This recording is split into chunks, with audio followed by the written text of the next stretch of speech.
2 दिन से आसपास के हर गांव में एक ही ऐलान किया जा रहा था। इस इलाके में एक चुड़ैल को देखा गया है। कोई भी शख्स मगरिब के बाद घर से ना निकले। इशा की नमाज के लिए भी लोगों को ग्रोह की शक्ल में मस्जिद आने की तलकीन की जा रही थी।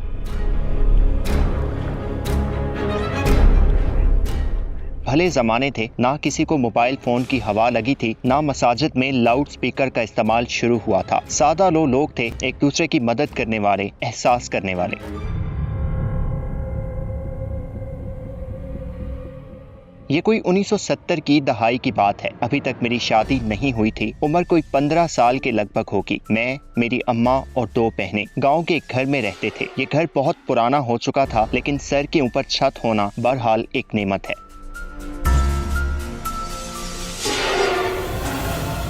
अब्बा और बड़ा भाई फौज में थे, तो हमारे घर कोई मर्द सरबराह कुल वक्ती तौर पर मौजूद नहीं था।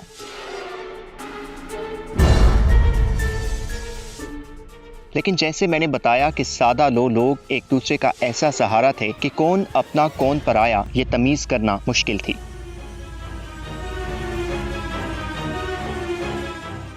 शर्म और हया तो आंख और सोच में कूट कूट कर भरी हुई थी। ये ऐलान आम होते ही हमारे घर कई पड़ोस की खवातीन आ गईं कि चुड़ैल वाली अफवाह से बच्चियां डर गई होंगी। कोई अपने साथ रहने की पेशकश कर रहा था, तो कोई हमारे ही घर रुकने पर आमादा था। अम्मा की खुददारी किसी के घर जाने पर तो आमादा होने से रही। हालांकि कौसर खाला के घर बड़ा सा रेडियो हम तीनों बहनों को ललचा रहा था।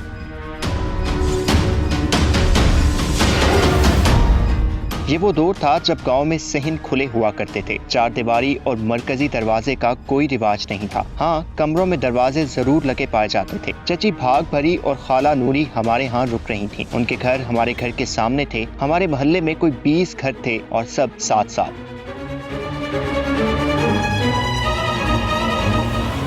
ये सख्त जाड़े का मौसम था। धुंध दिन भर फैली रहती थी। खाना पकाना लकड़ियों पर ही हुआ करता था। सहन में एक तरफ सूखी लकड़ियां जखीरा की जाती थीं। पिछली बार जब अब्बा और भाई आए थे तो वो सर्दियों के लिए एक कीकर का दरख्त काट गए थे। मुझे कीकर के बड़े बड़े कांटों से बहुत डर लगता था, इसलिए मैं खेलते हुए भी वहां नहीं जाती थी।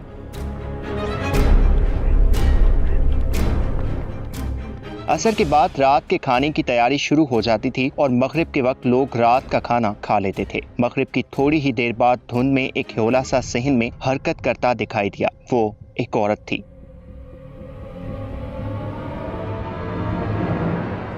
वो कीकर के दरख्त के पास बैठ गई। अम्मा और चची भाग भरी ने जाकर देखना चाहा कि ये कौन है, तो उनकी आड़ में मैं भी साथ चल पड़ी।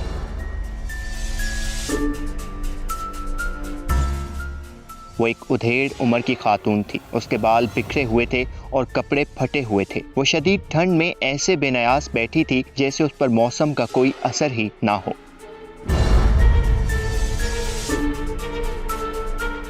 अम्मा ने उसे मुखातिब करते हुए पूछा, बहन कौन है आप? इतनी ठंड में क्यों बैठी हैं? अंदर आ जाएं। इस पर कोई असर ना हुआ। वो हाथ की उंगली से जमीन पर कोई नक्श बनाने में मगन हो गई। अम्मा और चची खौफजदा हो गईं और मुझे लेकर आरिफ चाचा के घर की जानिब बढ़ी ताकि उन्हें बुला लिया जाए।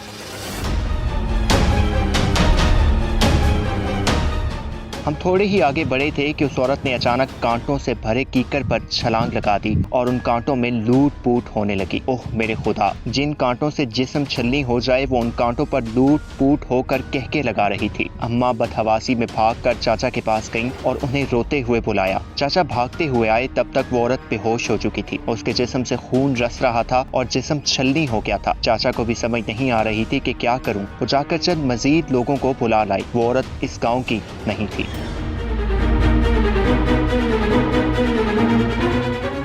ऊपर से चुड़ैल वाली अफवाह ने सबको खौफजदा किया हुआ था। अब इन हालात में वो औरत भी है या नहीं, इसका फैसला करना मुश्किल था और उसे हमदर्दी के तहत घर ले जाना भी खतरे से खाली नहीं था।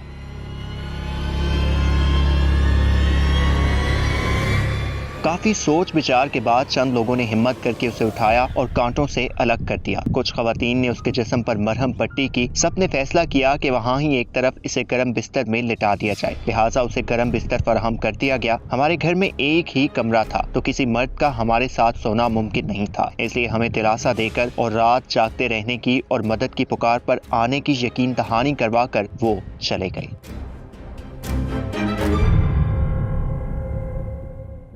हम बहुत खौफजदा हो चुके थे। अम्मा ने हमें अंदर बिस्तर पर लिटाया और दरवाजे को कुंडी चढ़ा दी। हमारा दरवाजा भी कदीम था और उसमें एक सुराख था, एक पूरे हाथ जितना सुराख। मैं इस सुराख को देख देख कर डर रही थी। मेरी बहनें तो छोटी थीं, वो जल्द सो गईं। मैं बिस्तर में लेटे लेटे सोने की अदाकारी कर रही थी। अम्मा और चची लोग परेशानी में इस बात पर गौर व फिक्र में मगन थी कि ये औरत है या कोई चुड़ैल।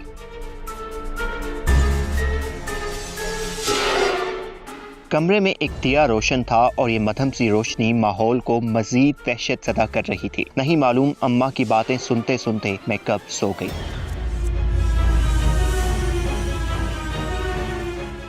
आँख खुली तो अम्मा लोग कलमा पढ़ रहे थे। वो बहुत खौफज़दा थीं। मैंने बेसाख्ता दरवाजे वाले सुराख की जानिब देखा तो मेरी चीख निकल गई। वो औरत उस सुराख से अंदर झांक रही थी। अम्मा ने रजाई मेरे मुंह पर दे दी। मेरा दिल फटा जा रहा था। थोड़ी देर बाद अचानक ही बाहर से उस औरत के कहकों की आवाजें आने लग गई।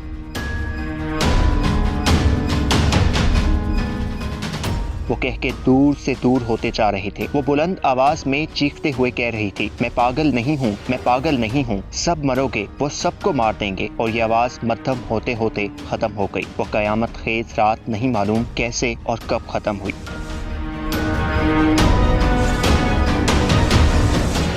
सुबह हुई तो हर जानिब उस औरत का चर्चा था। वो कौन थी, क्या थी, आज तक किसी को नहीं पता चला। लेकिन अल्लाह का लाख लाख शुक्र है कि उस दिन के बाद दोबारा ऐसा कोई सान्या पेश नहीं आया।